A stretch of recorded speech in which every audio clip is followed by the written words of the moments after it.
Today, I'm going to tell you some important facts that maybe you'll be hearing for the first time. Facts that the media does not show you. I will talk about the man that many of you do not know very well. I will talk about the man that many people in the West have the wrong idea about. I will tell you about the man that God chose to be the final messenger of his message. The man who got sent as a mercy for mankind and for all that exists. I will tell you about the man that was known amongst his enemies in Mecca as the truthful and the trustworthy. I will tell you about him so that you can judge for yourself and ask yourself, was this person a liar and criminal that ignorant people have accused him of being? Really, for me it's difficult to know what I should begin with. His patience, his integrity, his mercy with his enemies, his mercy with Bedouins, or his mercy with children, or his mercy with animals. Yeah, even animals. The Prophet Muhammad was so merciful that if he saw a cat while he was washing himself before going to prayer, he would lower his bowl of water down for the cat to drink from. He emphasized that people should always be considerate of their own mental state.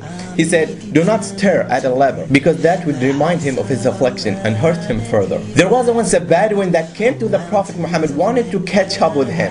And when he got close to the Prophet Muhammad, he pulled him aggressively by his dress in such a way that the dress rubbed hard against his neck, leaving a mark. So what exactly did this Bedouin want? He said to the Prophet, "Oh Muhammad, give me some of the wealth that Allah has given you." What? Is this a good way to ask someone for money? What would you do if someone asked you to give the money in this way? If the Prophet Muhammad was an angry man and criminal as is accused by ignorant people, how would he have treated this man? If he wasn't an angry man and criminal, he would destroy this man immediately, or at least would tell him, get lost. He did not say arrogantly, "You don't know who I am. I am the messenger of Allah. Get out." But because of his mercy, the Prophet turned around, smiled, and he ordered that the man be given something.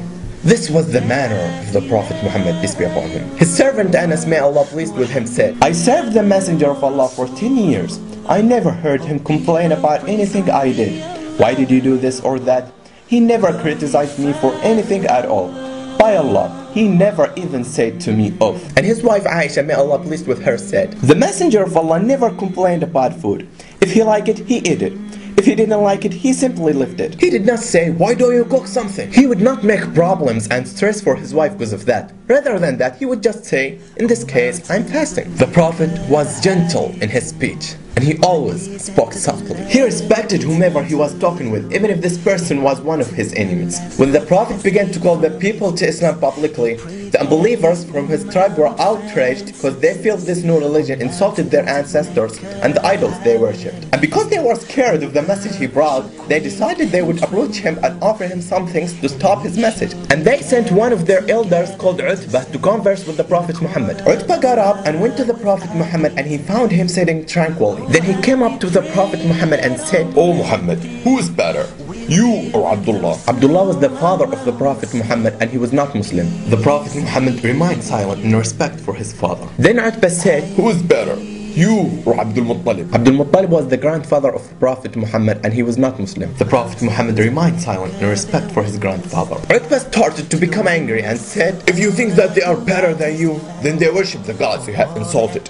And if you think that you are better than them, then speak. We may hear you say it." Utbah was shouting, displaying his anger, as the Prophet just listened silently. "If you are doing all this with a view to gain wealth, then we will join together to give you the greater rights than any person from our tribe. And if you are doing all this because you desire women, then choose amongst us the best women, and we will give you 10 more like her. If ambition moves you, then we will make you our chief." Utbah continued offering, but the question here was, if a man claims to be a prophet of God, and he was in the beginning of his message, why is he doing all this?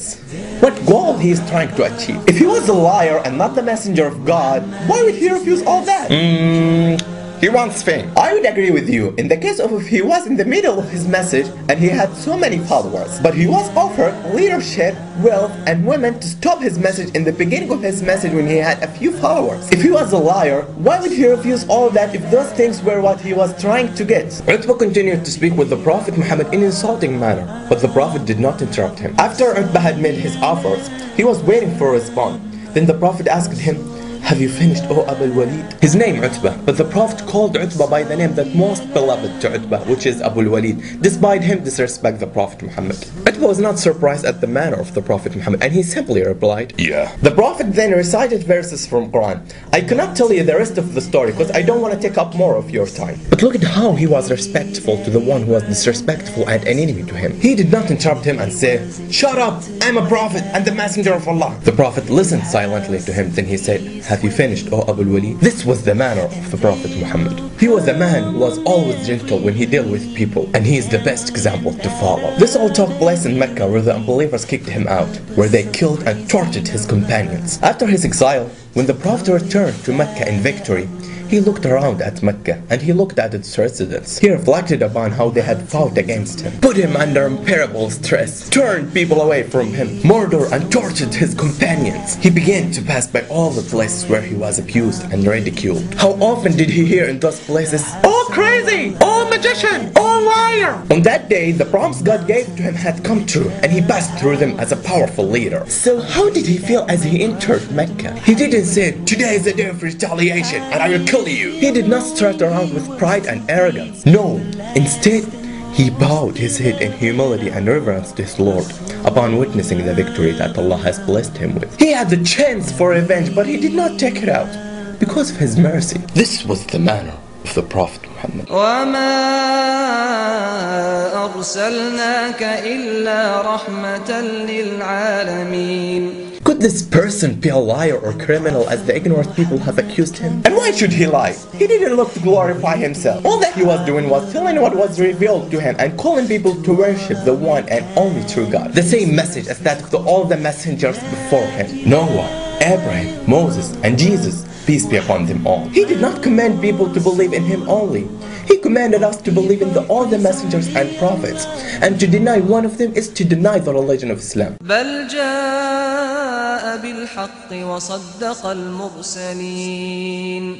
And if he was looking to glorify himself, he was offered leadership, wealth, and women to stop his message when he was in fragile situation. And he was in the beginning of his message, and there were only a few followers with him. So why were they offering these things to Muhammad if he was in fragile situation? Why did not they kill him and end everything? Because Abu Talib, the Prophet's uncle, was one of the leaders of Mecca. He was not Muslim, but he was protecting the Prophet Muhammad. Even though they tried secretly, but they failed. Abu Talib knew that the Prophet Muhammad was messenger of God, but he did not change his religion because he was afraid of people saying that he left the religion of his forefathers. There are many people who don't want to change their religion because they were born and reside in that faith. Don't be that person. I bear witness that there is no God but Allah, and I bear witness that Muhammad is the messenger of Allah, and I bear witness that Jesus is the slave of Allah and his messenger. Thanks for taking your time to watch this video.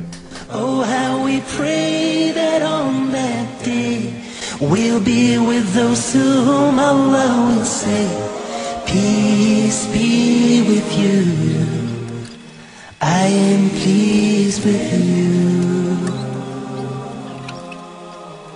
Oh, mountains of